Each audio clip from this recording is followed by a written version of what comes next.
The night a skull dropped through a rift over the lower arenas. It painted the sky with blue-black fire. Fighters froze, weapons raised and trophies forgotten, because what walked into Mortal Kombat was not a competitor but a verdict in leather and ash. Johnny Blaze moved like a hollow wind around a burning skull, silence clinging to him like a hand on the throat of the arena. Chains chimed, but the sound mattered less than the heat leaking from his bones. Hellfire licked not just flesh but memory and intent, and wards spat by sorcerers simply spat back soot. Someone threw a spear, someone screamed a name. The tournament waited for rules that had already been burned away, and this is only the first fracture of a reckoning that will strip the world bare. Worse is coming. Older powers will stir, and the tournament's measured cruelties will be found fatally inadequate. If you can stomach what happens next, subscribe and stay. This is not entertainment, it's a warning. I will keep telling you what the rules cannot hold, and you'll see what answers look like when judgment arrives. Watch closely. Your sense of order is about to be taken apart. The crowd in the lower arenas was loud enough to taste, a gathered hunger of bets and blood and decades of ritual, until the air itself tightened, and the noise hemmed into a single, wet sound like breath held past breaking. Johnny Blaze stepped through as if he had always been part of the smoke. Leather that smelled of old bargains, a skull that took light and spat back a blue-black flame, chains that moved without hands. Fighters shifted instinctively into stances meant for human killers and demigods, but their rituals and trophies meant nothing to the heat that rolled from him. It was a pressure that read intent, an accusation that sank into the crowd's marrow before a single blow landed. Nothing about him invited parley. Nothing suggested he had come to win points or prize money. He had come to judge, and judgment does not ask for permission. A spear arced first, a reflex from a corner warrior who lived by speed and torque, and the tip dissolved where it met Hellfire, not by melting but by unmaking, as if the flame rewrote the metal's purpose into ash. That single failure unbalanced the arena. Someone shouted for rules, somebody prayed, somebody laughed and then stopped. The fighters closest to Blaze began to understand they had misread the arrival as a new contender rather than a verdict. Liu Kang stepped forward with the careful dignity of a champion who believed in rights and honor. He did not move like a man who wanted to kill a judgment. He moved like a man who wanted to understand it, and that misunderstanding would cost the tournament its steadiness. Raiden's presence snapped into the open like a temple bell. The thunder god materialized on the rim of the arena, robes alive with static, and he watched with a brows-knitted gravity that told everyone present this was no ordinary breach. He recognized the anomaly before he could name it, a power older and stranger than the tournament's boundaries, and his first impulse was to shield the innocents. The second was to keep the balance. He called out, voice thick with warning, but authority could not translate the thing that had already begun. Johnny Blaze did not answer. The skull turned toward the lightning god once, and for a heartbeat the arena tasted of two different judgments meeting, neither willing to yield. Tsung observed from a shadowed box with the detached interest of a gambler tallying odds, then smiled the slow, dangerous smile of a man who thought himself clever enough to harvest storms. He began the soft weaving of a spell, a muscle memory of throat-sung syllables and smoke, fingers painting sigils that tried to pinch at Hellfire like a child trying to hold a living coal.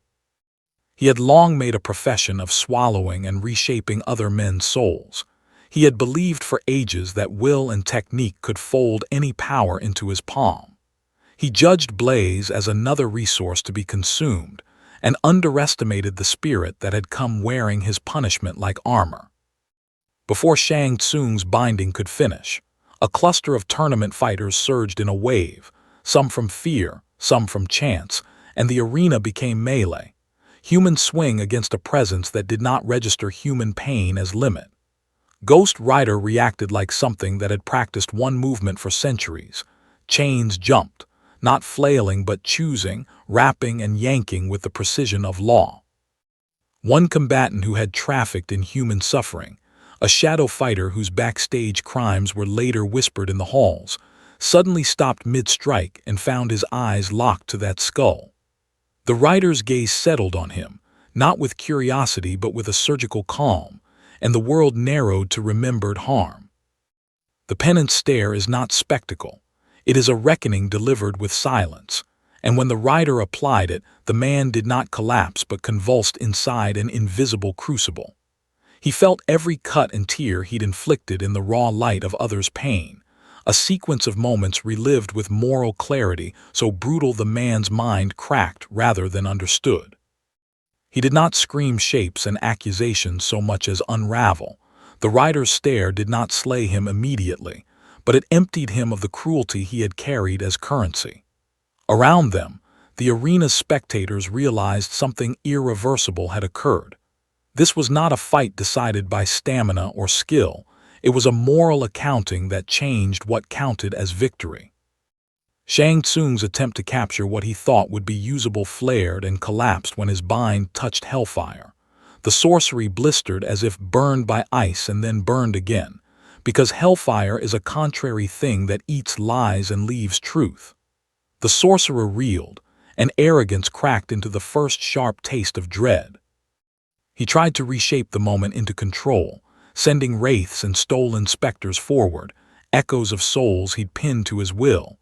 But the Hellfire licked through them and left their edges raw, their old sorrows exposed to everyone in sight. Sorcery that relied on theft and mimicry failed against a flame that judged intent and origin. The battlefield's metaphysics shivered. Scorpion moved like a strike from the depths, his chain a familiar mirror to Blaze's own, and he entered the fray with a fury that made the crowd think they were watching two demons collide. He felt the rider as kin in a way he refused to translate, a reflexive recognition that was part memory and part warning. The two specters exchanged no words.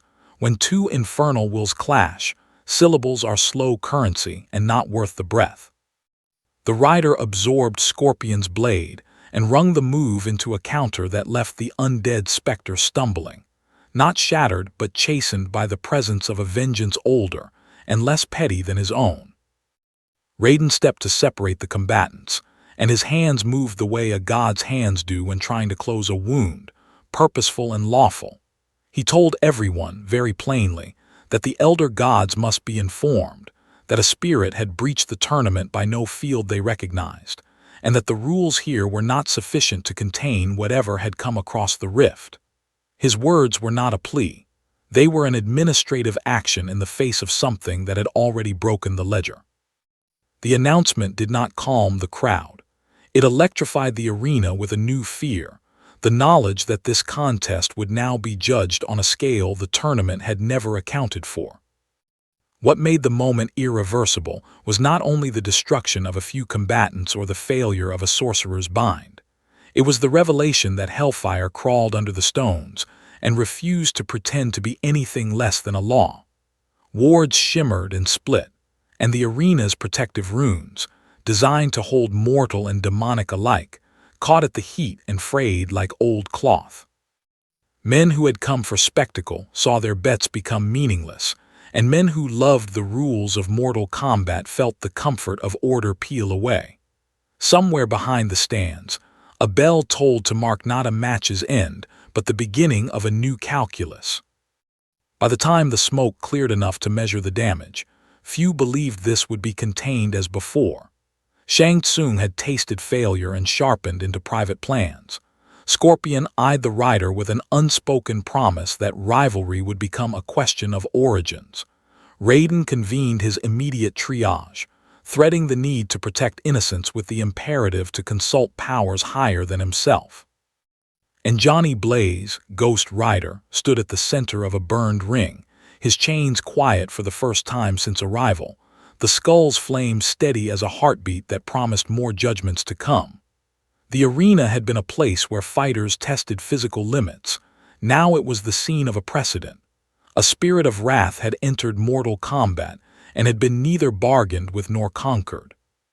Beyond the railings, the sky where the rift had opened hummed like a wound, and something on the other side listened and answered in a low, patient sound. That responding noise was not the end of a single battle. It was the first chord of an escalation that would not respect the tournament's rules. The crowd moved like a single animal toward the exits, but the exits had not been designed for what had been let in, and as the smell of ash rolled out over the stands, something began to change in the air itself. A slow unthreading that would draw attention from beyond this arena to the councils that govern gods. The first confrontation had been won in ways fighters did not count, and the consequence was already moving outward like a stain. The air after the first clash tasted of copper and old brimstone, and what had been a spectacle folded quickly into an inquiry nobody in the stands knew how to file. At the center of that question stood Ghost Rider Johnny Blaze, burning quiet and absolute, and the named fighters who had taken step toward him did not so much oppose as test the edges of a thing they could not name. Raiden moved with the kind of authority that is not practiced but inherited, striding down from the rim to hold a line between the rider and the crowd while trying to read the statute of law the newcomer represented. Beside him, watching with a mix of predatory curiosity and old habit, sat Tsung, and in the falling smoke his calculations began to shape into more than intent. They bent toward an action that would prove both daring and ruinous. They tried containment because they had to. Containment is what the tournament did when it could not kill or propitiate a disturbance. Quan arrived not as a spectator, but as a surgeon with the intent to stitch, and he carried with him a method he'd refined in darker theaters, soul anchors that could pin a restless essence to a lattice of stolen will. He offered Tsung the core of the idea with the smooth diplomacy of two men who trafficked in other people's endings, and the sorcerer accepted because his greed for new tools made him reckless in ways physical danger could not warn him about. Together, they began to weave a device, a ring of necromantic circlets and borrowed names, designed to siphon the metaphysical signature off whatever the rider carried and funnel it into a shaped vessel. Liu Kang stepped forward because that was what champions did when laws looked like they needed defense. Liu Kang moved with ritual and respect, his intention to meet judgment with testing rather than subversion, and he offered terms that made sense inside the tournament's logic.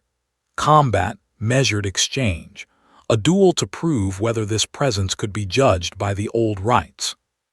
The rider accepted nothing in words and everything in posture, and the result was a confrontation that forced the metaphysical systems of two worlds to collide.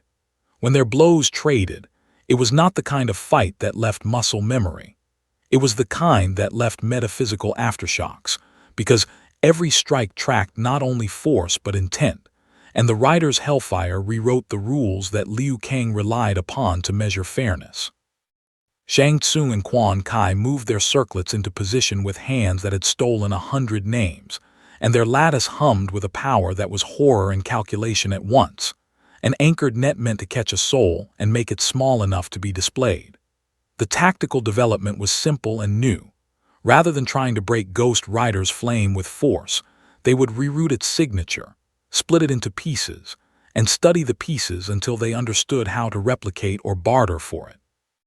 It should have been elegant, and for a moment it looked like it might work, because the lattice drew a whisper of heat into itself, and the arena's runes sang with a new pattern that suggested containment.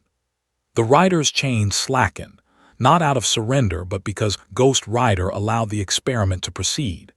That allowance existed on a razor's edge of purpose, as if the spirit of vengeance permitted demonstration in order to expose presumption. What the sorcerers did not account for was that Hellfire is corrosive to theft, and that attempting to fence it through stolen souls is like trying to bottle a tide with a sieve. As the circlets took ash and memory, the lattice misread what it had seized and fed back a tremor into its makers, and that tremor was not a fault but a revelation. Hellfire consumes borrowed names and returns their essence multiplied into truth. The circlets began to smoke and to sing with the real experiences they had once caged, and the necromantic anchors shuddered as trapped ghosts came alive in a form that Quan and Shang Tsung recognized too late. Because what rose from the lattice was not their obedient wraiths, but the unfiltered impressions of victims, faces and cries that could not be repackaged as tools. That failure changed the texture of the arena. Where the lattice had been a new tactic, its collapse birthed a second, emergent tactic from Ghost Rider that the others had not foreseen. He let the Hellfire become educative, and where it touched those bound echoes, their memories became visible to all. The audience watched men and women they had never known relive their last moments, and what had started as spectacle swung into collective witness. Fighters who had trafficked in cruelty found their reputations unmade by the public clarity that followed. The Penance Stare no longer needed direct eye contact to function, because the failure of the lattice dispersed the stare into a chorus. In that instant, the match mechanics of Mortal Kombat health bars, rounds, trophies were irrelevant, because what the rider enforced now was social and spiritual consequence, visible and irreversible. Scorpion did not like the optics of being outmatched in a realm he thought he understood, and Scorpion moved with an anger that was less about pride and more about territorial instinct. He attempted to sever the necromantic anchors with a violence meant for bone and blood, but Quan had anticipated such an interference and had woven failsafes that ruptured rather than contained. And when Scorpion's chain struck a circlet, it did not break cleanly. It shattered into a burst of memory that lashed out like shrapnel. Those shards found men in the stands with old sins and opened them, making quiet audience members convulse with recollection, and the arena's tone recalibrated into horror. The tournament could handle gore and spectacle, but it was not built to process mass spiritual revelation, and the governing officials at the rim of the arena understood the scale of their mistake before the judges could write it down. From the rim, Raiden called upwards, because gods do not always descend but they can always report, and his voice carried the weight of a summons. He said aloud that the elder gods demanded notice, law wanted query, balance demanded counsel. The announcement was administrative yet apocalyptic because the elder gods had a ledger, and the ledger now had an anomaly recorded upon it. A spirit of vengeance active within the tournament's jurisdiction without consent. The gods did not yet send armies or edicts. They sent a question that would have weight in the weeks to come, and the question alone altered politics. It delegitimized the old compact by implying the existence of a power that could not be classified under current rules, and older patrons, those who had arranged wagers on the old certainties, began to whisper about appeals and exorcisms and tribunals. Meanwhile, the fragments of the shattered lattice that did not combust continued to smolder with a new property, residual memory. Quan collected what he could, not in triumph but in study, because necromancers are scientists of death and failure is data. He swore, with a face that showed a rare tremor, to keep the circlets and to refine them into a new instrument. His tone was not one of defeat so much as of calibration. Tsung, whose vanity had been singed by truth, looked not like a man humbled but like a strategist whose map had lost a continent and therefore must be redrawn, and both men left the arena with artifacts whose presence would persist. Their departure was not a retreat but a repositioning. They had failed publicly, and yet gained an education that would make future attempts more precise and more dangerous. All of this happened while the crowd bled out into streets that were no longer safe for what they had witnessed, and the tournament's administrative offices began to draw lines in red to indicate escalation. The first big consequence was not military or divine intervention. It was social and bureaucratic. The tournament's leaders drafted new mandates about what could be allowed to breach their grounds, and those mandates were drafted in the shadow of a new phrase that would follow them forever: spirit of vengeance. What the audience had seen could not be unseen, and what the sorcerers had attempted could not be taken back. The failure of the lattice had made Ghost Rider's judgment both personal and public, and the result was a set of consequences that began to propagate outward like new tremors in an ecosystem. At the end of the confrontation, the rider had not been caged, and he had not been beaten. Rather, he had been measured in a crude experiment that revealed the deeper law governing his presence. Hellfire eats falsehood, and attempts to domesticate it will result in exposure. That realized principle would not be an idle observation. It would be a tactical truth that informed every attempt to contain or profit from the rider. The necromancers left with broken circlets and sharpened intent, the champions with new scars and new questions, and the elder gods with a ledger entry that demanded deliberation. In the streets, certain names were now tarnished beyond repair, and in private rooms Shang, Tsung, and Quan began to whisper about allies and artifacts that could change how the next confrontation would look. The morning after the arena incident did not feel like a normal dawn, because the tournament grounds were no longer simply a place of ritual combat, but the epicenter of a metaphysical breach that every faction in the realms was now trying to interpret. What the crowd had witnessed the night before was already spreading through outworld markets, Earthrealm temples, and the hidden libraries where sorcerers cataloged powers that did not behave according to ordinary law. At the center of the report stood Ghost Rider Johnny Blaze, a presence the scribes struggled to classify because he had not entered Mortal Kombat through invitation, conquest, or prophecy. He had arrived through judgment, and that difference forced every governing system around the tournament to react in ways they had never needed before. The first organized response did not come from warriors but from administrators. Mortal Kombat was not just a fight. It was an ancient structure maintained by cosmic law, and the officials who oversaw the tournament suddenly faced a problem that had nothing to do with skill brackets or realm representation. The tournament existed because the elder gods allowed it to exist, and those gods expected the structure to remain predictable. Now the structure had been disrupted by a force that did not recognize its authority, and that meant every official responsible for maintaining the balance had to escalate the situation beyond the arena itself. At the center of that escalation stood Raiden, who had already begun communicating with the higher courts of divine oversight. Raiden's reports were careful and precise because he understood how fragile cosmic politics could be, and he described Ghost Rider not as an invader but as a judgment entity whose presence had triggered a reaction in the moral fabric of the arena. The distinction mattered. If the rider was treated as an enemy combatant, the elder gods might authorize elimination. If he was treated as a manifestation of a cosmic law, the situation would become far more complicated, because divine systems rarely move against other divine systems without consequences. While Raiden spoke to gods, another response developed in the shadows. Shang Tsung had retreated to his laboratory chambers with the damaged necromantic circlets recovered from the arena, and the failure of the previous night had not discouraged him so much as redirected his ambition.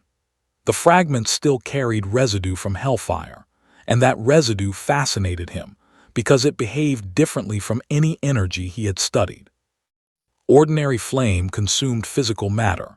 Hellfire consumed intention, guilt, and memory. That meant the rider's power could potentially bypass the defenses of gods and demons alike, and Shang Tsung was already imagining what would happen if he learned to harness even a fraction of it. He was not alone in that thought. Quan arrived shortly after with his own collection of shattered soul anchors, and together the two sorcerers examined the remains of their failed containment lattice. What they discovered forced them to revise their strategy entirely. Hellfire had not simply resisted their magic, it had inverted it, turning their necromantic bindings into conduits that released the memories of the souls they had enslaved. That meant the rider's power did not merely oppose their techniques. It exposed them. If they tried the same approach again, the result would not be containment but public revelation on an even greater scale. So the sorcerers developed a new tactic, one that represented the first systemic evolution in the conflict. Instead of trying to bind the spirit of vengeance directly, they would construct a metaphysical filter designed to separate Johnny Blaze from the spirit itself. Their theory was that the rider existed as a dual entity, a human host and a divine engine of punishment. If they could isolate the host, they might temporarily weaken the spirit's manifestation, creating a window where Hellfire could be studied without triggering its automatic judgment. This plan required preparation far beyond the arena, because the filter they envisioned would need artifacts capable of interfering with cosmic contracts. Such artifacts were rare even in the Mortal Kombat universe, but both sorcerers knew where to begin looking. Quan proposed recovering relics from the Netherrealm that were originally forged to restrain rebellious demons, while Tsung began designing a ritual circle that could manipulate the boundary between host and spirit. It was a dangerous experiment, but their ambition had always thrived in dangerous territory. While the sorcerers plotted, the fighters who had witnessed the rider firsthand were still trying to understand what they had encountered. Scorpion spent the morning walking the outer grounds of the arena in restless silence, replaying the confrontation again and again in his mind. There had been something familiar about Ghost Rider's presence, a resonance that felt disturbingly close to his own existence as a resurrected spirit of vengeance. Yet the difference between them was equally obvious. Scorpion's rage was personal, rooted in betrayal and loss. The rider's vengeance had felt impersonal and absolute, like a universal law made visible. This realization unsettled him more than the fight itself. If the rider represented a higher form of vengeance, then Scorpion's own mission might look trivial in comparison. That thought alone pushed him toward a decision. Instead of treating the rider as a rival, he would begin studying him as a potential mirror of what he might become.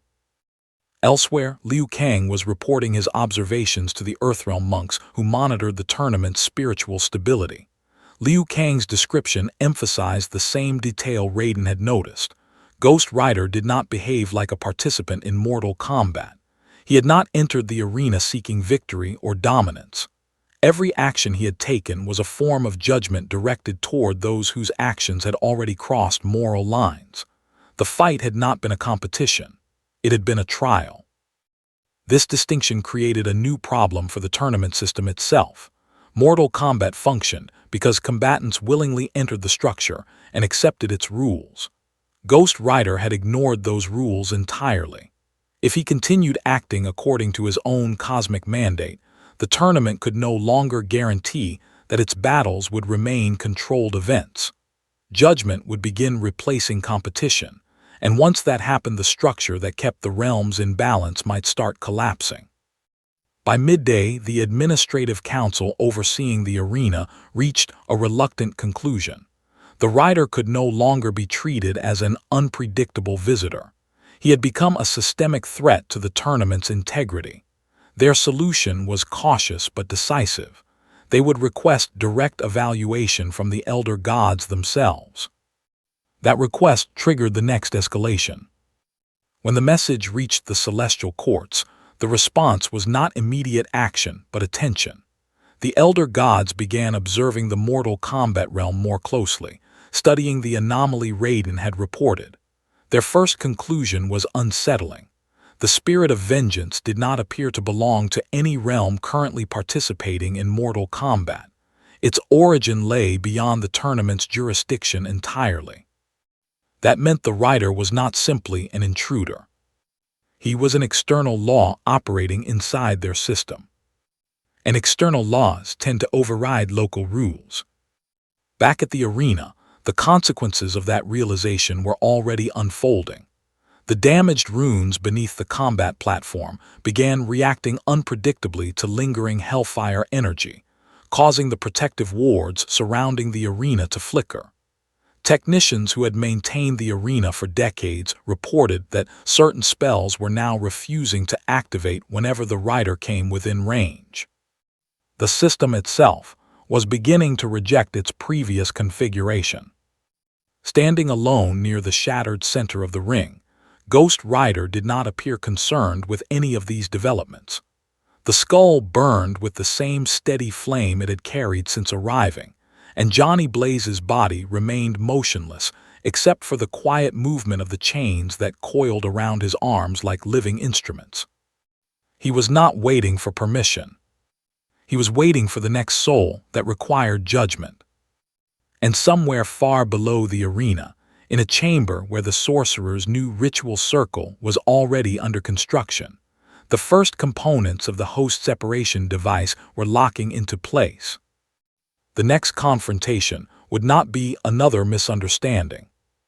It would be a calculated attempt to dismantle the spirit of vengeance itself. The Hellfire did not stop at the arena rail.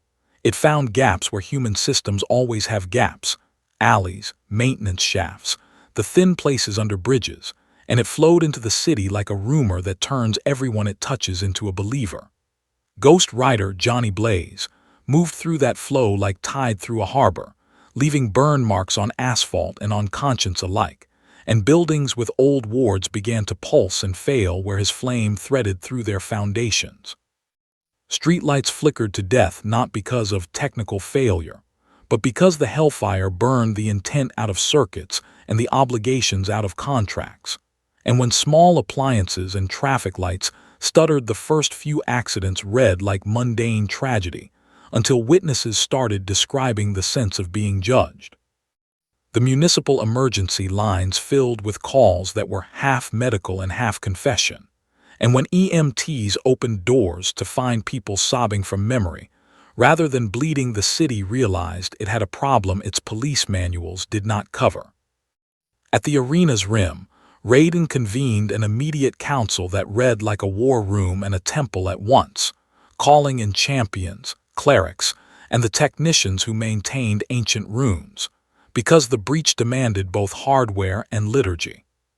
He ordered city wards expanded and asked temple custodians to lay fresh sigils, and the sight of Thunder God staff and municipal engineers packing the same floor did not calm citizens so much as underline the scale of escalation. The response that morning would be bureaucratic and ritual, because the crisis was metaphysical and civic at once. Raiden also sent emissaries outward to the elder gods with clearer reports than before, but his hands were on the present, and he prioritized triage: sanctuaries to shelter those exposed, containment rings to mark places where Hellfire had infected infrastructure, and patrols to look for stray manifestations that read like sin and old hurt. The city answered by mobilizing what it could: barricades, mobile altars, public broadcast advisories. And with each well-intentioned measure, it revealed another tactical problem. Hellfire ignored metal and bureaucracy alike by attacking the bonds that gave institutions meaning. In the weeks that followed, a new tactical development emerged from this ugly schooling, a hybrid design the public would later call spirit nets, and its invention was neither purely mystical nor purely military, but a marriage of both that raised ethical questions as quickly as it raised hope. Shang, Tsung, and Quan watched civic resources and realm magic collide, and out of professional curiosity and private ambition, began offering algorithms of containment disguised as assistants. Engineers with access to arcane libraries sketched coils that could be embedded with sacramental phrases, and tuned to frequency bands that corresponded to moral memory. And military procurement officers found themselves signing contracts that would place enchanted arrays on rooftops and along major thoroughfares. The result was a distributed lattice that attempted not to burn out Hellfire, but to channel its pressure into controlled purgation chambers, where priests and medics could process victims' memories without causing mass revelation in the streets. That hybrid approach proved, however, to be a field experiment with immediate moral complications, because whenever a spirit net captured an echo, the city found itself hosting a public tribunal of private sins. The arrays pulsed and projected fragments of memory into secure rooms meant for counseling, but in the earliest iterations leaks occurred, and bystanders in adjacent blocks watched spectral replay projected on fogged glass facing their apartments. Men and women who had been able to hide reputations in the old legal frameworks found those reputations exposed by technology that was never meant to adjudicate soul matters. And the press, always hungry for spectacle, turned sanctified clinics into news cycles. What the generators did not understand at first was that Hellfire's targeting could not be filtered by civic ethics alone. The fire rewarded truth the city had sheltered, and truth is merciless in public. Amid this chaos, warriors reacted in ways that were personal and political. Scorpion stalked the alleys where the riders' trails left singed graffiti on brick walls, and decided that the city itself had become a battleground for which he needed a map. He began to use his Hellmark to sense where memory echoes lingered, and to cut those echoes loose where they threatened innocence, acting less as conqueror than as a grim urban custodian. Liu Kang, who had never wanted the tournament to be a place of political theater, coordinated with temple networks and the spirit net clinicians to open sanctuaries where people could be processed with ritual and care, and he pushed for transparency that would not weaponize suffering. Their choices changed the battlefield in unexpected ways. Martial skill became escort duty, diplomacy became triage, and the lines between warrior and social worker blurred into a new type of frontline. Meanwhile, the necromancers and sorcerers quietly adapted their tactics too, and their evolution was the kind that worried Raiden more than any direct assault. Shang, Tsung, and Quan did not abandon their interest in the rider. They simply shifted from direct confrontation to a strategy of leverage, using political influence and black market relics to create proxy tools that could siphon or disguise Hellfire signatures. They placed agents in procurement offices to steer contracts, and in think tanks to seed academic papers about moral resonance sensors. And in doing so, they built a shadow infrastructure that would later attempt to privatize the rider's power. This bureaucratic contamination was subtle but irreversible. Once corporations and sorcerers co-opted the language of public safety, they could steer funding for devices meant to protect the city toward research that served private ends. Public reaction hardened into two camps.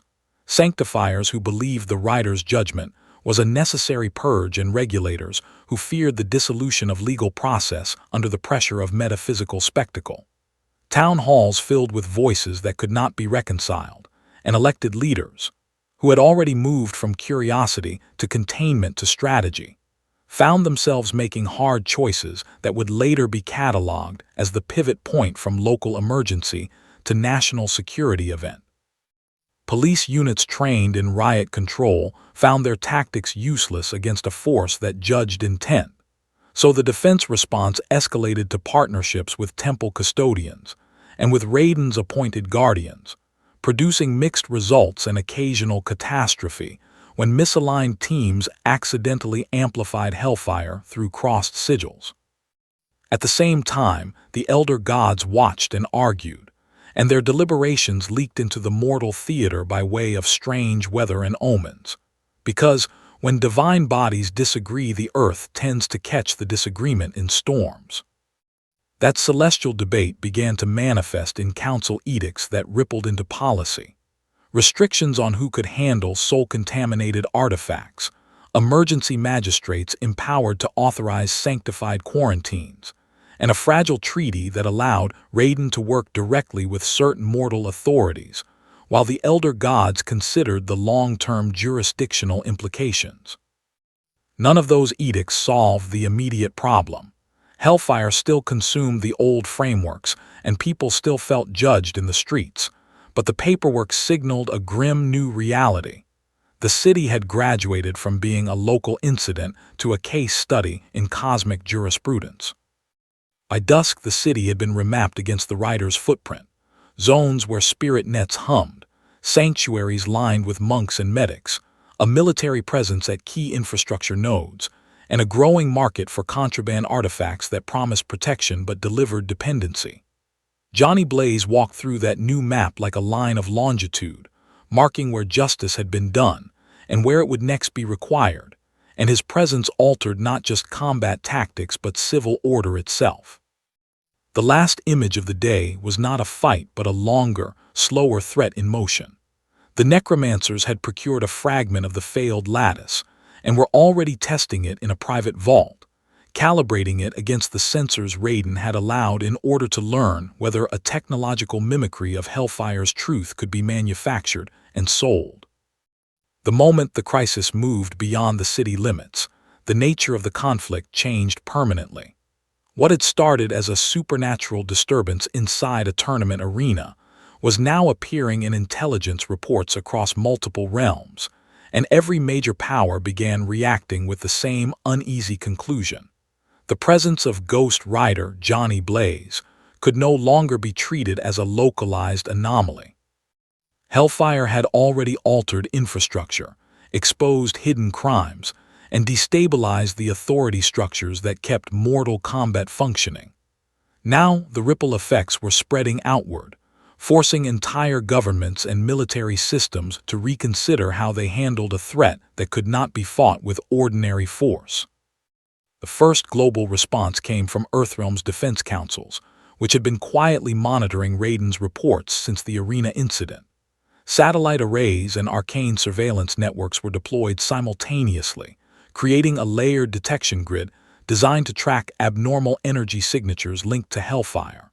Analysts quickly discovered something unsettling. The rider did not move randomly. Every manifestation corresponded to locations where violent crimes or hidden atrocities had occurred. Hellfire was not spreading like a wildfire. It was traveling along moral fault lines that already existed within the world. This realization changed the military's approach overnight.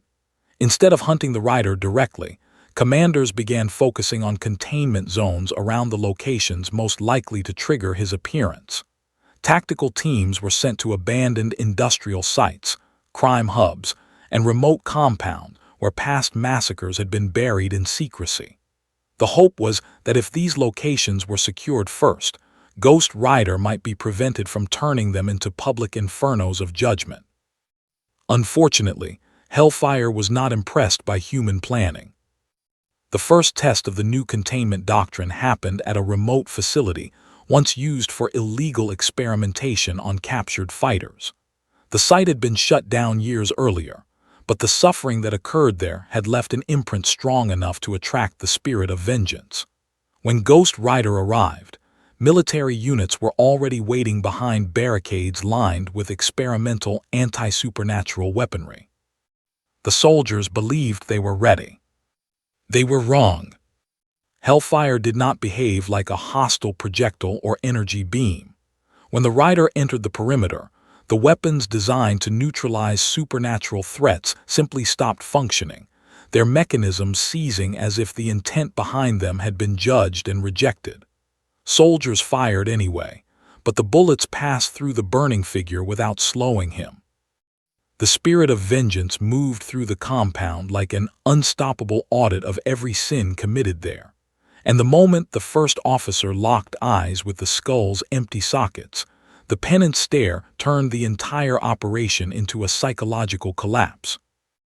Men who had never personally harmed anyone suddenly experienced the echoes of crimes committed by the facility they were guarding. The building itself seemed to burn with the memories of prisoners who had died inside it. Within minutes, the containment team had broken formation, not from physical injury, but from the unbearable flood of shared guilt pouring out of the compound. The incident forced Earthrealm's military to escalate again. Instead of standard soldiers, they began deploying hybrid units trained in both combat and spiritual resilience. These teams operated alongside monks and mystics who could maintain protective mantras during encounters with Hellfire. The idea was not to defeat Ghost Rider, but to survive long enough to observe and document his actions without collapsing psychologically. Even this limited objective proved difficult. Meanwhile, the political situation surrounding Mortal Kombat continued deteriorating. Several realms participating in the tournament began filing formal protests to the Elder Gods, arguing that the presence of an external judgment entity invalidated the competitive structure of the event. If Ghost Rider continued intervening wherever he sensed injustice, then the outcomes of future tournaments could no longer be considered legitimate. The Elder Gods had not yet ruled on the matter, but their silence was beginning to feel like a storm waiting to break. Inside Outworld, the reaction took a far darker turn. Certain warlords saw the rider not as a threat but as a potential weapon. If Hellfire could expose and destroy corrupt leaders, perhaps it could be redirected toward political enemies instead. Secret emissaries were dispatched to study the sites where Ghost Rider had appeared, hoping to reverse engineer the conditions that summoned him. None of those emissaries understood that the rider did not answer invitations. He answered guilt. Back within the Mortal Kombat sphere itself, the warriors who had first encountered the spirit of vengeance were adjusting their own strategies. Scorpion had begun tracking Hellfire trails across multiple realms, realizing that his own infernal origin allowed him to sense disturbances others could not detect. The more he studied these manifestations, the clearer the difference between them became. Scorpion was vengeance born from personal rage. Ghost Rider was vengeance as a cosmic law. That distinction mattered because it suggested something terrifying. The rider might not stop after punishing individual criminals. If entire systems of power were built on hidden suffering, then those systems themselves might eventually fall under judgment. At the same time, Shang Tsung and Quan were continuing their own research into separating Johnny Blaze from the spirit of vengeance. Their experiments had progressed to the point where the first prototype of the host separation ritual circle was nearly complete. Unlike their earlier attempts at containment, this new device was designed to interfere directly with the supernatural contract binding Blaze to the spirit. If it worked, even temporarily, the spirit of vengeance might be forced to manifest without its human anchor. And that moment of instability could give the sorcerers exactly what they wanted: access to the raw hellfire that powered the rider. Of course, they were not the only ones preparing for a confrontation. Raiden had begun assembling a coalition of fighters capable of surviving direct exposure to hellfire long enough to understand its limits. This group included Liu Kang, Scorpion, and several other warriors who possessed spiritual resilience. Their mission was not to kill Ghost Rider. It was to determine whether the spirit of vengeance could coexist with Mortal Kombat's cosmic balance. Because if the rider continued expanding his judgment across realms, the tournament itself might collapse under the weight of that moral reckoning. By the end of the week, 3 separate forces were moving toward the same inevitable encounter. The military wanted to observe and contain the rider. The sorcerers wanted to separate him from his power. And Raiden wanted answers before the elder gods decided the spirit of vengeance had to be removed entirely. Far above them all, the celestial observers watching the unfolding crisis were reaching a troubling consensus. If Ghost Rider continued disrupting the balance between realms, Mortal Kombat might face something it had never experienced before: a divine intervention from powers older than the tournament itself. The world answered the arena's chaos with a language it could understand: escalation. At the center of that global response was Ghost Rider, Johnny Blaze, whose presence had already rewritten local ordinances and spiritual protocols, and opposite him stood Raiden, who now carried the weight of council into coalition rooms where generals and temple elders reluctantly shared tables. States drew up contingency plans that read like treaties with scripture, and military staffs drafted a doctrine that married ordinance with liturgy, because ordinary force had proven not only useless but counterproductive against a power that judged intent. That marriage produced new language terms like moral vectoring and spirit containment, and the naming itself signaled a shift. This was no longer a tournament problem. It was an operational domain. From the outset, the doctrine insisted on one premise: you could not shoot at judgment and expect to score a kill. Instead, commanders proposed layered response cells that combined hardened spiritual seals with kinetic isolation. These cells would deploy mobile sanctification platforms, armored vehicles rigged with runes and powered by priestly mantras, to form temporary sanctuaries around suspected hotspots, and their first tactical innovation was straightforward and dangerous: job-share the exposure. Soldiers would hold perimeter while mystics performed ritual engagement, meant not to banish the rider, but to blunt the immediate psychic impact of the Penance Stare long enough for teams to document and evacuate affected civilians. The logic was political as well as practical.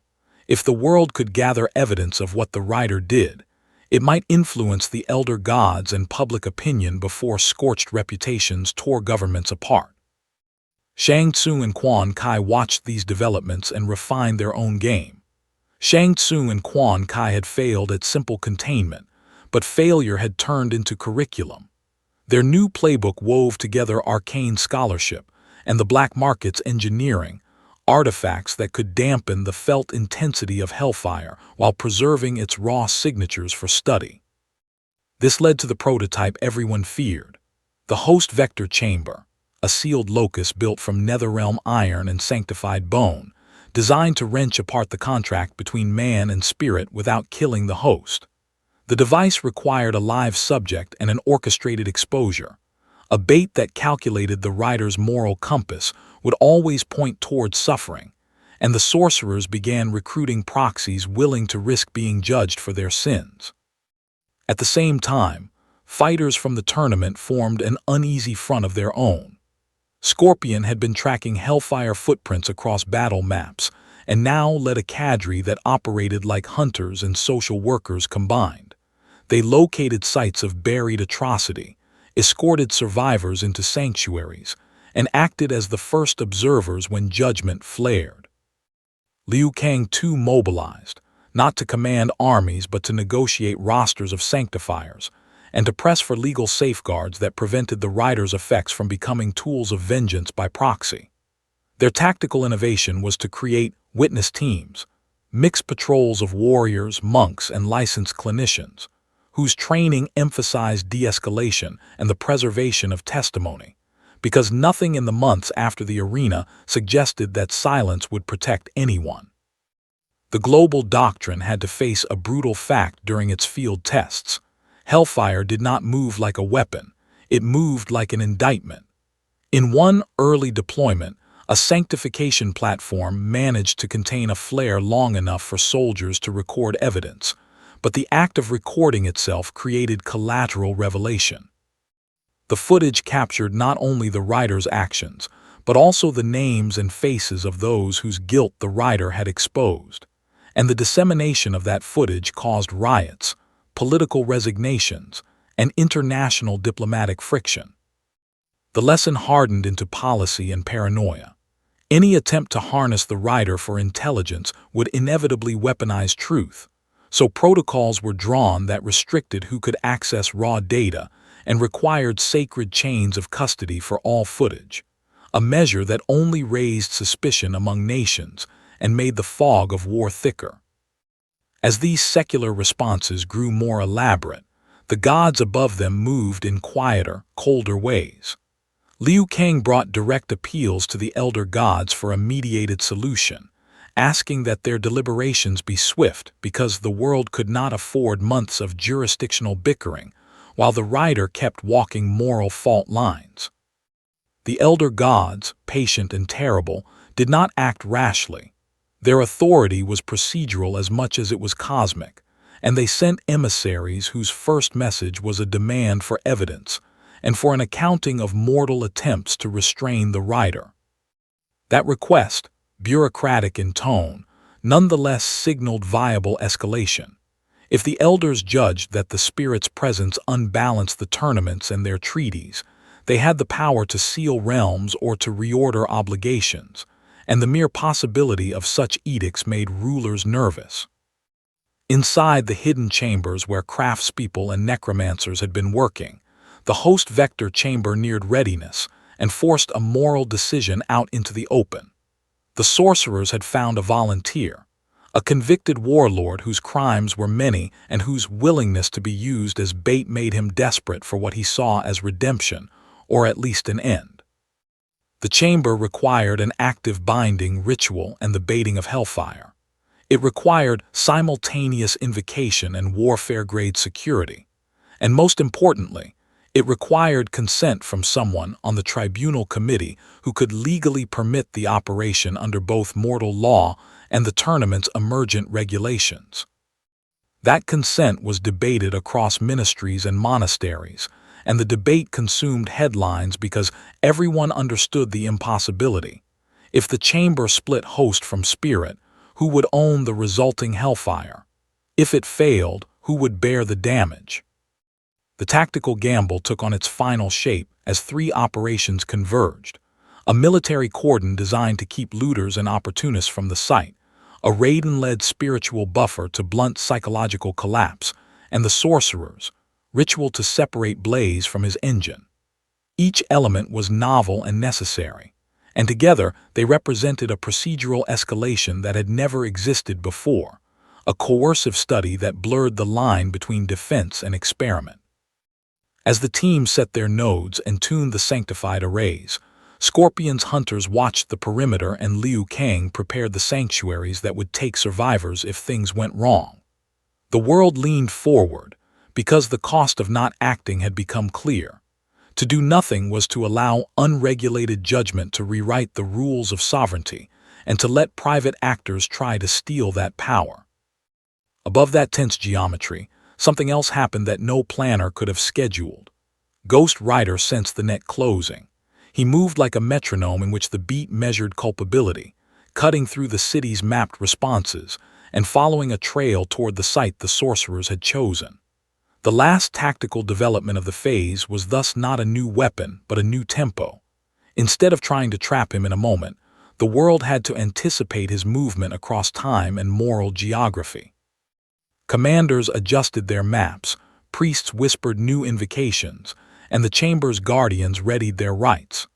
The ritual was not yet complete, but the devices were hum, the sanctifiers were in place, and the sorcerers flipped the first sigil that began the slow, grinding work of the host separation attempt.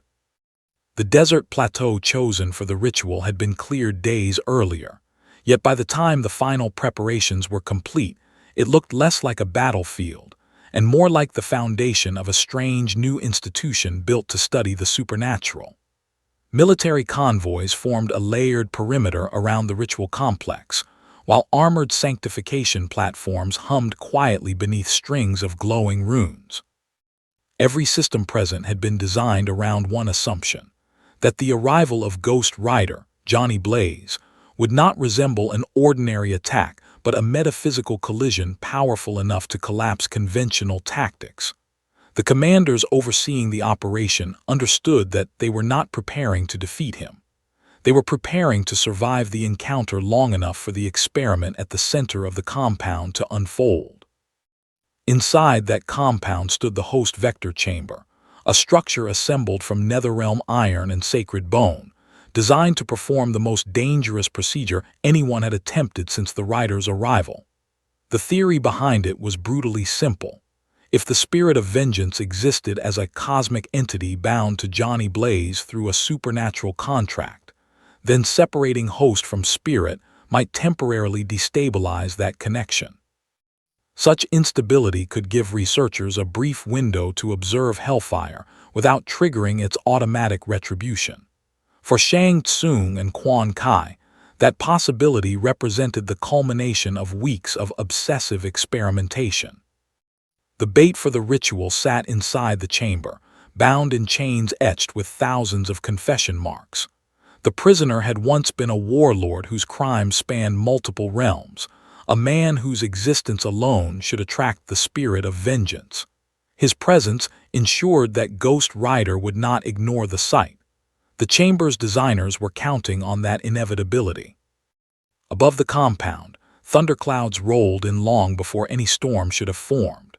Their arrival signaled that Raiden had taken position in the sky, watching the operation with attention that none of the soldiers on the ground fully understood. Raiden had agreed to supervise the experiment only after imposing strict conditions. The rider was not to be destroyed or permanently imprisoned. If the ritual threatened to damage the balance between realms, the Thunder God would intervene immediately. Even with those safeguards in place, Raiden suspected the operation was a mistake.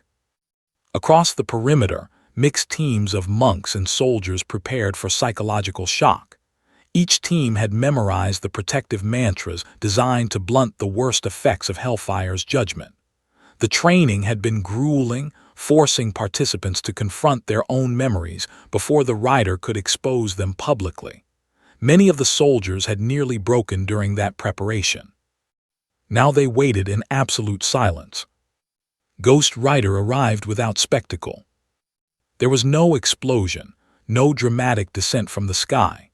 Instead, the temperature dropped across the plateau, and the wind carried the scent of scorched iron.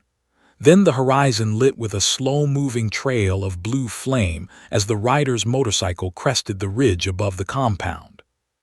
The sight alone caused several soldiers to forget their breathing patterns. The spirit of vengeance did not accelerate toward the base. He approached at a steady, deliberate pace, chains dragging behind him like instruments preparing for a final verdict. Every sensor in the compound spiked simultaneously as Hellfire entered range. Inside the ritual chamber, the warlord began screaming before the rider had even reached the gates.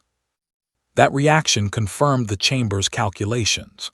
The guilt embedded within the prisoner's soul resonated with the approaching Hellfire, creating the exact signal the ritual required. Tsung smiled as the first phase activated. Runes ignited across the chamber floor, and the host vector device began generating a field meant to disrupt supernatural contracts. It was not an attack directed at the rider's body. It was a metaphysical interference pattern aimed directly at the connection between Johnny Blaze and the spirit of vengeance.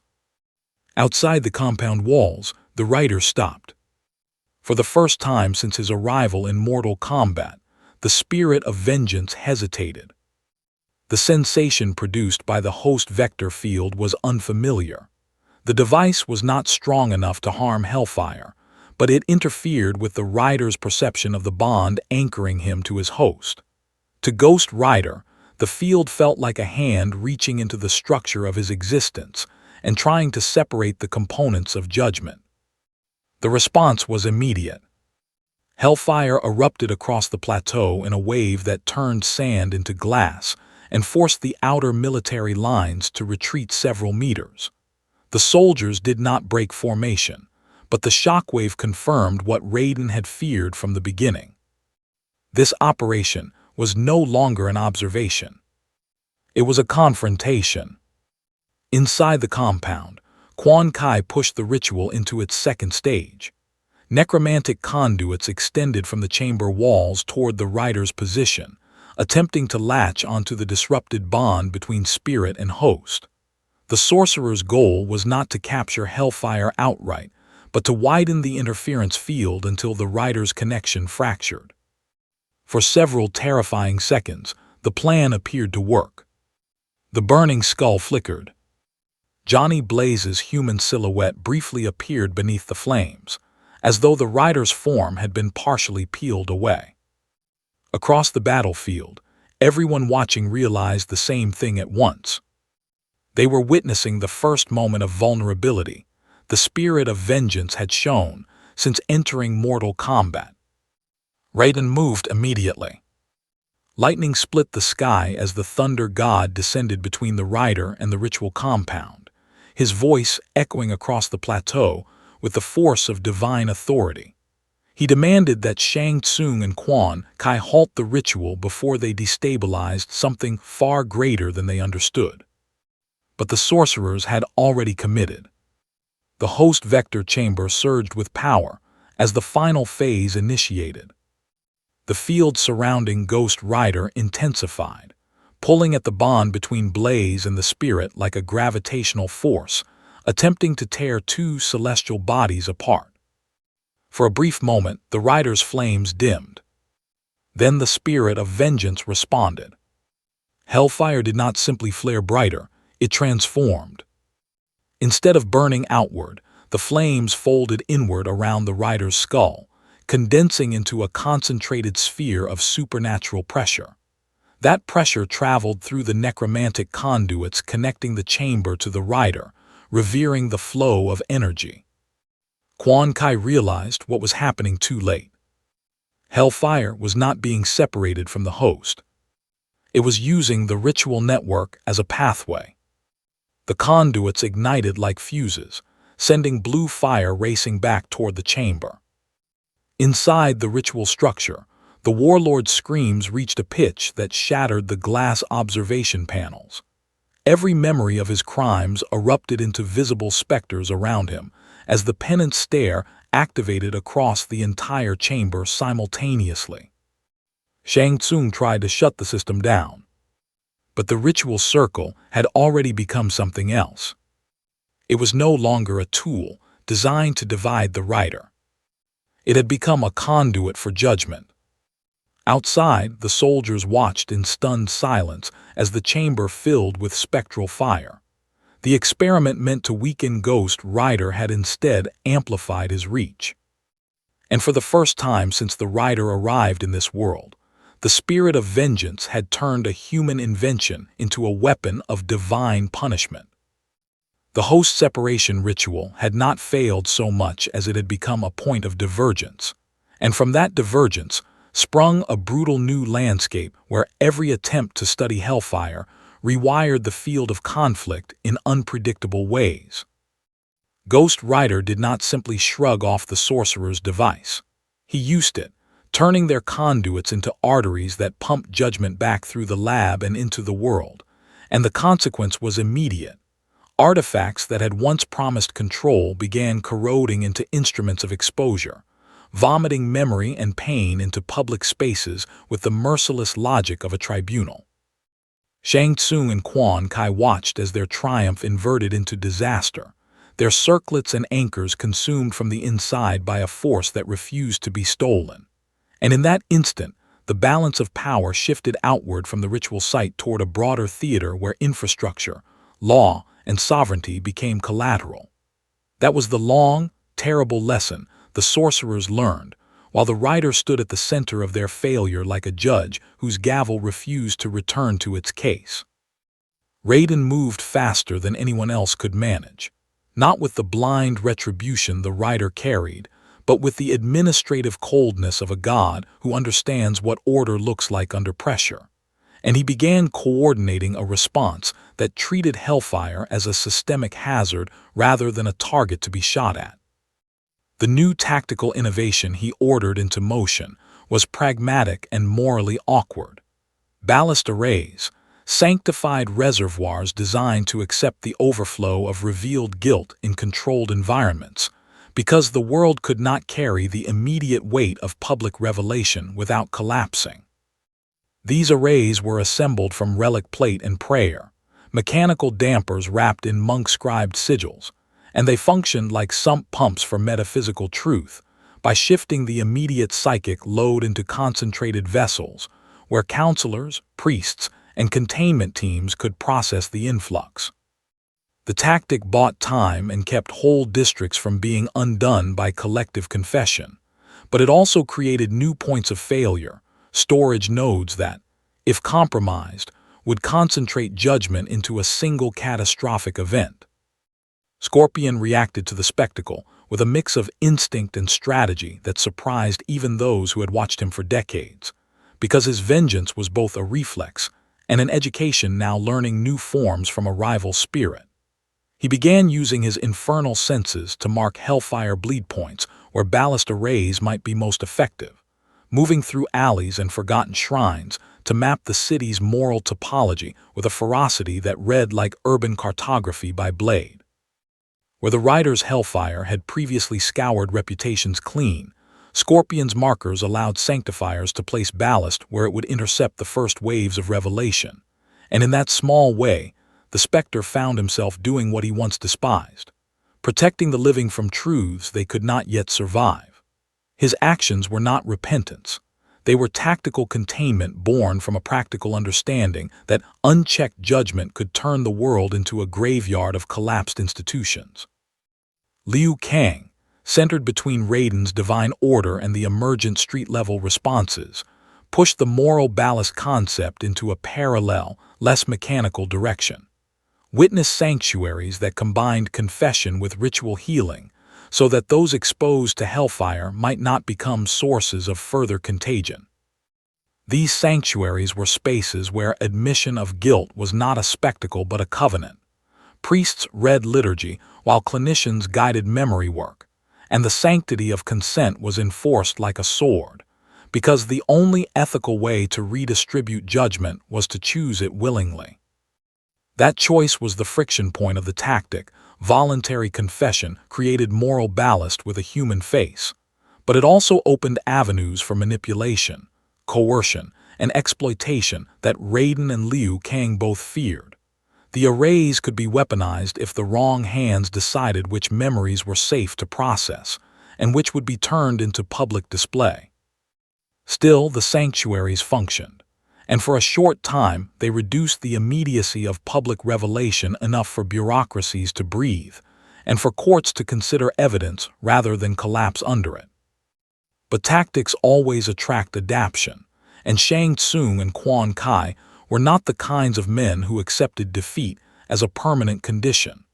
They retreated into their private vaults and began to design countermeasures that would exploit the very ballast architecture the gods had created, because where there is containment there is also leverage. Their new maneuver was elegant and repugnant. Resonance feeders, devices that could siphon a ballast node's concentrated guilt and redirect it into targeted broadcasts, effectively weaponizing confession to level reputations or to blackmail political figures.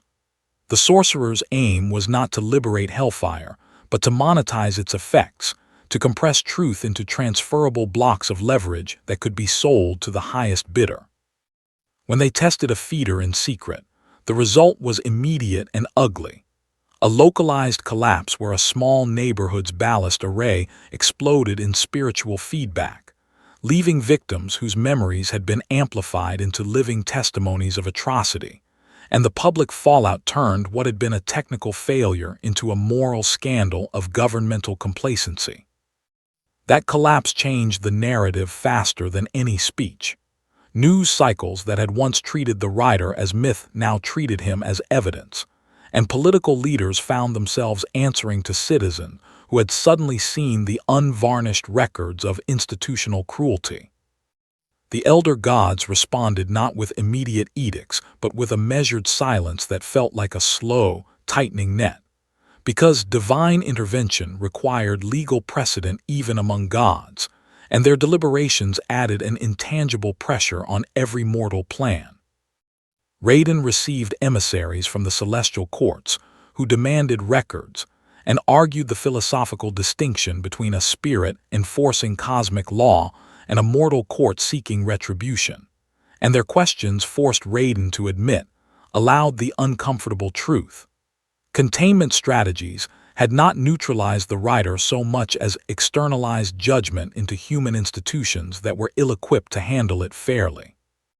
Meanwhile, Ghost Rider's dominance only grew in ways that were not easily mapped to battles or kill counts.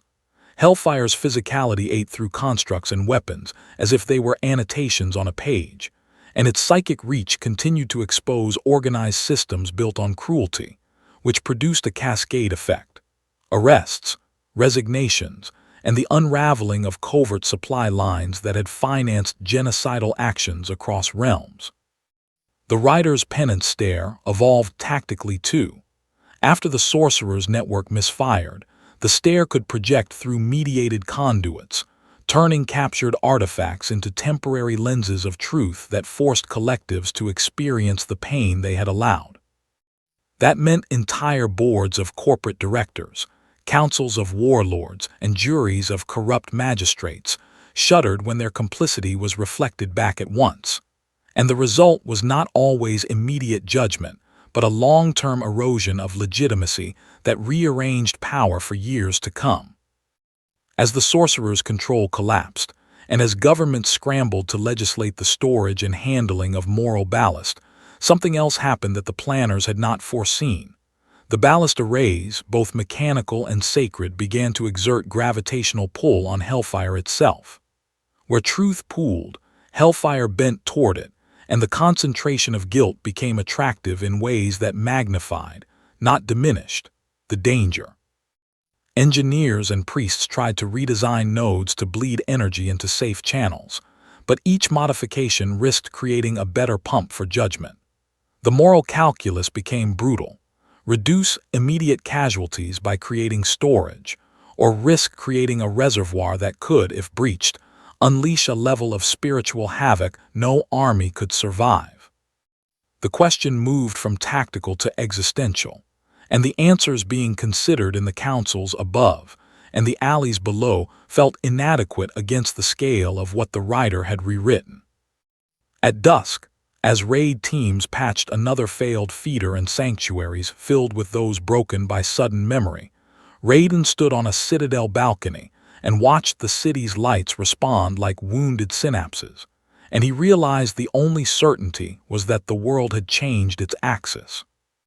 The sorcerers had lost command of their own instruments.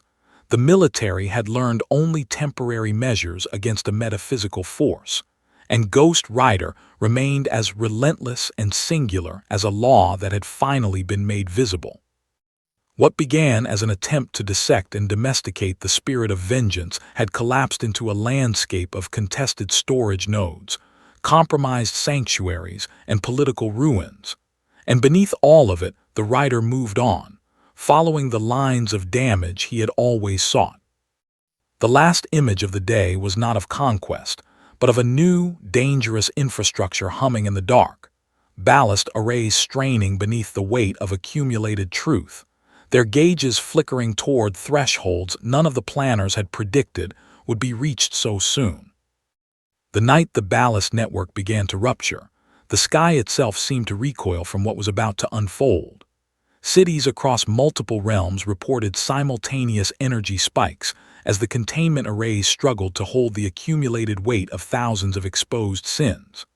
At the center of that storm stood Ghost Rider, Johnny Blaze, the spirit of vengeance moving across the world not as a wandering anomaly anymore, but as a force that had already altered the structure of power itself.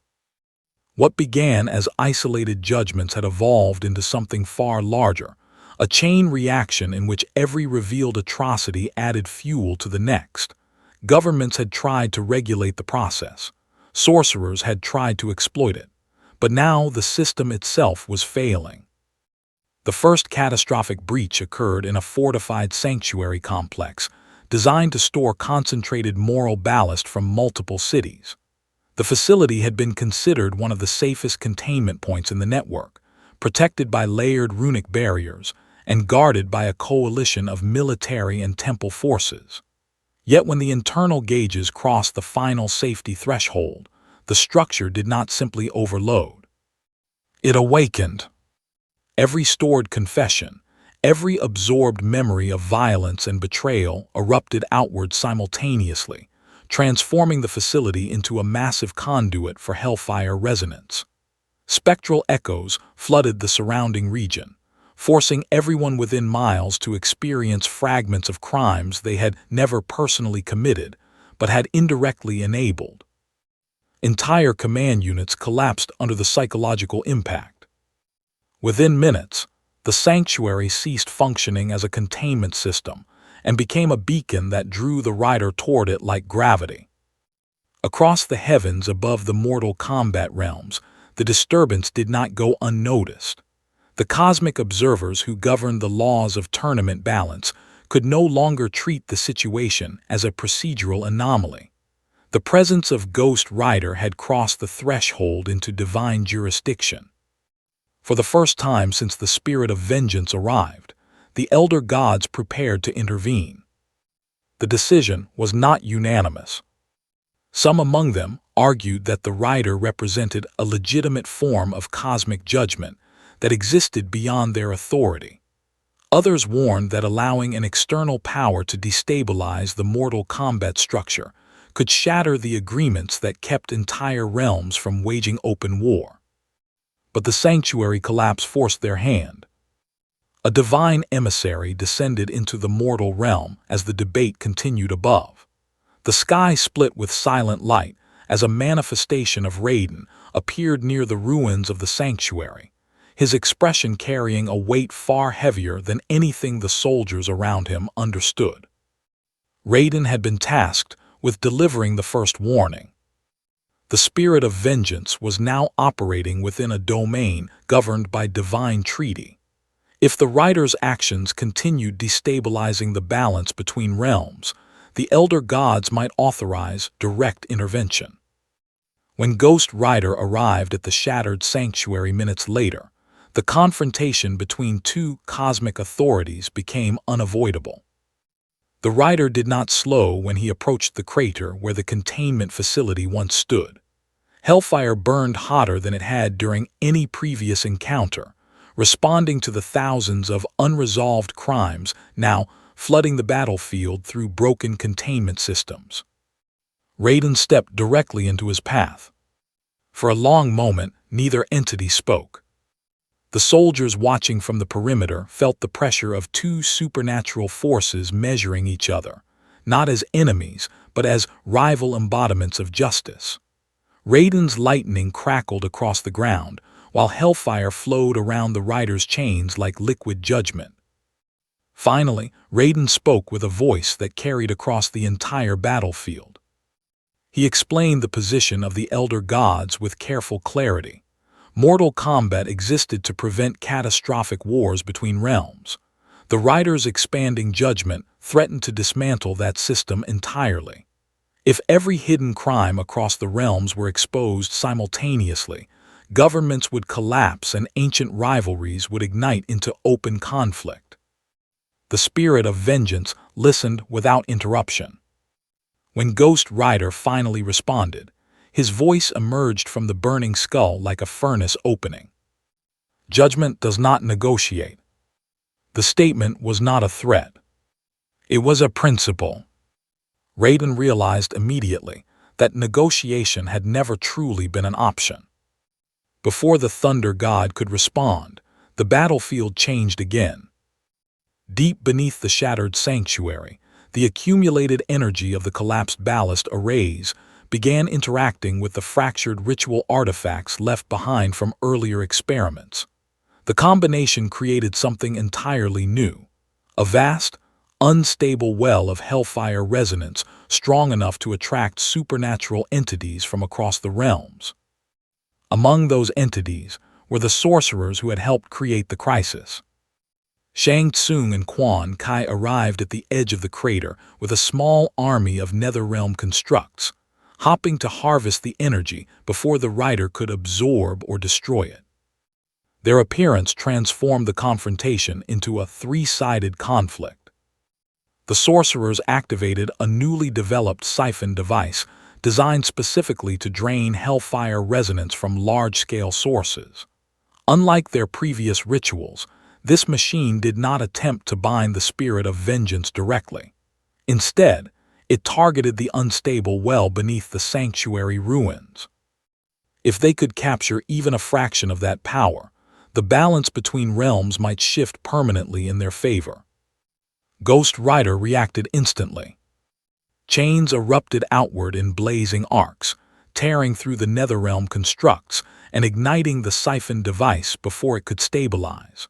The resulting explosion sent waves of hellfire across the battlefield, forcing Raiden to shield nearby soldiers with a wall of lightning. For the first time since the rider's arrival, the conflict had escalated beyond a single system's control. Divine authority, sorcerer ambition, and the unstoppable mandate of the spirit of vengeance. All three forces now clashed over a power source capable of reshaping the Mortal Kombat universe. High above the battlefield, the elder gods watched the confrontation unfold in silence. Their patience was running out. The crater where the sanctuary had once stood no longer resembled a battlefield, so much as a wound in reality itself. The shattered ballast arrays beneath the earth had created a reservoir of hellfire resonance that pulsed like a second heart under the soil, each surge releasing waves of spectral heat that distorted both air and spirit. At the center of that disturbance stood Ghost Rider Johnny Blaze, chains hanging in slow arcs of blue flame as the spirit of vengeance absorbed the chaos surrounding him and turned it into something more focused. What had once been scattered judgments across cities and sanctuaries had now condensed into a single epicenter, where every unresolved crime feeding the resonance seemed to whisper through the fire. Across from him, lightning carved a vertical column into the night as Raiden stepped forward again. The Thunder God had not come as a soldier, but as the final representative of divine procedure before the Elder Gods themselves took action. Raiden understood the gravity of that moment better than anyone on the battlefield. Mortal Kombat had survived for centuries because the Elder Gods intervened only in the most catastrophic circumstances. If they entered the conflict now, the structure that governed every realm could fracture permanently. But the conditions for that intervention had already been met. Above the clouds, the heavens began to glow with the unmistakable presence of the Elder Gods observing the battlefield directly. Their power did not manifest as visible bodies, but as immense pressure that bent the sky inward, turning the stars into distant witnesses. Soldiers and sorcerers alike felt their knees weaken under the weight of that divine attention. Raiden raised his voice one final time. He declared that the Elder Gods had reached a provisional ruling. The spirit of vengeance had entered the Mortal Kombat cosmology without sanction and had destabilized the systems designed to prevent interrealm war. Because of this, the rider would now be tested under divine scrutiny. If the spirit proved compatible with the cosmic balance, he would remain. If not, the Elder Gods would erase him from the realm. The announcement hung over the crater like the opening sentence of a trial. Ghost Rider did not move. The skull turned upward toward the celestial pressure, Hellfire rising slightly as if acknowledging the presence of other divine authorities. When he spoke, the voice emerging from the flames carried neither anger nor fear. Judgment stands. It was not defiance. It was confirmation. The Elder Gods answered by unleashing the first wave of their intervention. Columns of celestial energy descended from the sky, striking the ground around the crater in a geometric pattern meant to isolate the rider from the Hellfire well beneath him. The technique was not a direct attack, but a containment lattice designed to separate cosmic forces long enough for the Elder Gods to analyze them. For several seconds, the strategy appeared successful. The glowing pillars formed a radiant cage around Ghost Rider, pushing back the Hellfire that had been feeding on the resonance below. Raiden watched carefully, hoping that this measured approach might prevent a catastrophic clash between divine authorities. Then the spirit of vengeance tested the barrier. Hellfire surged outward in a spiraling wave that collided with the celestial lattice. Instead of dissipating, the flames began burning through the divine energy itself, feeding on the moral weight embedded within the Elder Gods' own judgments. That reaction stunned everyone present. The Hellfire was not resisting divine power. It was evaluating it. The spirit of vengeance had encountered another system of cosmic justice, and the flames responded by measuring the intentions behind it. The celestial pillars flickered. Above the battlefield, the Elder Gods adjusted their strategy. They abandoned containment and shifted into direct confrontation. A single beam of concentrated divine force descended from the heavens, striking the rider with enough power to flatten the surrounding terrain and send shockwaves across the entire valley. The impact carved a molten trench through the earth. When the dust cleared, Ghost Rider still stood at the center of the crater. The flames around his skull had grown brighter. Hellfire did not recognize the authority of the Elder Gods as superior. It recognized them as participants. Realizing the nature of the conflict, Raiden acted immediately. The Thunder God threw himself between the rider and the descending divine energies, summoning a storm barrier that deflected the next celestial strike away from the battlefield. His intervention shocked both sides. Raiden was not protecting Ghost Rider out of loyalty. He was protecting the balance. If the Elder Gods continued attacking directly, the Hellfire well beneath the crater might erupt with enough power to destabilize the boundaries between realms. For the first time since the conflict began, The battlefield reached a stalemate between three cosmic forces. The Elder Gods, representing the structured laws governing Mortal Kombat.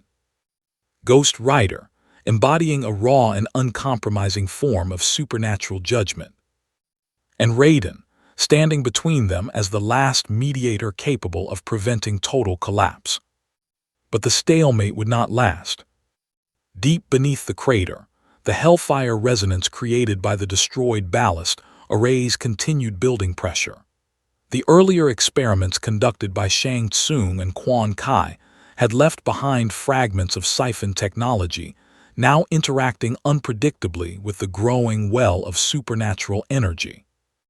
Those fragments were beginning to form something new. A vortex of hellfire, large enough to spill into neighboring realms. If it erupted fully, the spirit of vengeance would no longer be confined to the Mortal Kombat world. Judgment would spread across dimensions. High above the battlefield, the Elder Gods recognized the danger immediately. Their next decision would determine the fate of every realm connected to Mortal Kombat. And for the first time since the Rider arrived, the possibility emerged that even divine authority might not be able to contain what had already begun. The crater had become something far worse than a battlefield. It was now a fracture point in the cosmic order that governed Mortal Kombat itself. The ground glowed with veins of blue-black fire, and the air pulsed with pressure from the Hellfire vortex forming beneath the surface. At the center of that growing phenomenon stood Ghost Rider Johnny Blaze, chains coiling slowly as the spirit of vengeance remained motionless, as if listening to the accumulated voices of every sin now fueling the vortex. Above the crater, the sky no longer looked like a sky. It had become a ceiling of divine scrutiny. The presence of the Elder Gods pressed against reality with crushing intensity, their power rippling through the clouds as they deliberated the final response to the crisis. Mortal Kombat had been built on rules designed to limit destruction between realms. Now those rules were being tested by something that existed outside their system entirely. For the first time in their history, the Elder Gods faced a force they could not categorize. The Hellfire vortex below continued expanding, pulling fragments of broken rituals, siphoned devices, and destroyed ballast arrays into its growing spiral. The earlier experiments conducted by Shang Tsung and Quan had accidentally created the conditions for this instability, and both sorcerers now stood at the edge of the battlefield, watching their ambition transform into something uncontrollable. Even they understood the magnitude of what they had unleashed. Near the center of the crater, Raiden remained locked in place between Ghost Rider and the descending forces of divine authority. Lightning crackled around him in waves as he struggled to maintain the fragile barrier, preventing the Elder Gods' attacks from striking the Hellfire vortex directly. Raiden knew the truth none of the soldiers surrounding the battlefield fully grasped. If divine energy collided with the vortex at full strength, the resulting explosion could rupture the dimensional boundaries that separated the realms. Yet the Elder Gods could no longer remain passive. The spirit of vengeance had already proven resistant to their containment attempts. The Hellfire well beneath the crater was expanding toward a scale that threatened their entire cosmic structure. A decision had been reached. The heavens shifted as one of the Elder Gods prepared to descend directly into the mortal realm. The manifestation appeared as a towering silhouette of radiant energy stepping down through the clouds, its form composed of pure celestial force. The battlefield trembled under its arrival as the divine entity focused its attention entirely on the rider. This was no longer a test. It was a judgment between two systems of justice. The Elder God extended a hand toward the crater and unleashed a beam of concentrated divine power meant to sever the Hellfire vortex from its source. The strike slammed into the ground with the force of a falling star, carving a massive channel through the burning earth. For a brief moment, the vortex slowed. Then Ghost Rider moved. The chains erupted forward like living serpents of fire, wrapping around the descending column of divine energy. Hellfire surged through the chains and into the beam itself, transforming the attack into a conduit. The spirit of vengeance did not repel the divine strike. He redirected it. The redirected energy shot upward through the chains and collided with the descending manifestation of the Elder God. The impact shattered the celestial avatar's form into fragments of light that scattered across the sky like broken constellations. The battlefield fell silent. No one had ever witnessed an Elder God's manifestation destroyed in open conflict. The destruction did not kill the Elder God itself, but it severed its direct presence from the mortal realm. The shockwave from that loss rippled through the heavens, causing the remaining divine observers to recoil. For the first time since Mortal Kombat's creation, the Elder Gods had suffered a visible defeat in the mortal plane. Raiden felt the shift immediately. The cosmic balance he had spent centuries protecting was breaking apart. The destruction of the manifestation triggered a chain reaction inside the Hellfire vortex below. The redirected divine energy fused with the accumulated guilt stored in the resonance well, causing the vortex to expand violently. Flames spiraled upward into the sky, forming a towering column that pierced the clouds and illuminated the entire region in blue fire. Across distant realms, mystics and seers felt the surge simultaneously. Judgment was no longer confined to a single world. The spirit of vengeance had opened a gateway through which hellfire could spread between dimensions. Shang, Tsung, and Quan retreated immediately, recognizing that their ambitions had accidentally triggered a transformation far beyond their control. Even the Netherrealm constructs accompanying them began withdrawing, as the expanding vortex made the battlefield too unstable to remain within. Only Raiden and Ghost Rider remained at the center of the storm. The Thunder God slowly lowered his lightning barrier as he looked toward the burning skull of the rider. In that moment, Raiden understood something that had not been clear before. Ghost Rider had never intended to destroy Mortal Kombat. He had come because Mortal Kombat had become a place where countless injustices were hidden behind ritual combat and political agreements. The spirit of vengeance had simply exposed what already existed. Now the system that concealed those crimes was collapsing under the weight of its own secrets. Raiden turned toward the heavens, where the remaining Elder Gods watched from beyond the clouds. His voice carried across the battlefield with quiet finality. The judgment has already begun. Above him, the divine observers remained silent. They were no longer debating whether to stop the spirit of vengeance. They were trying to determine whether the Mortal Kombat universe itself could survive what had been unleashed.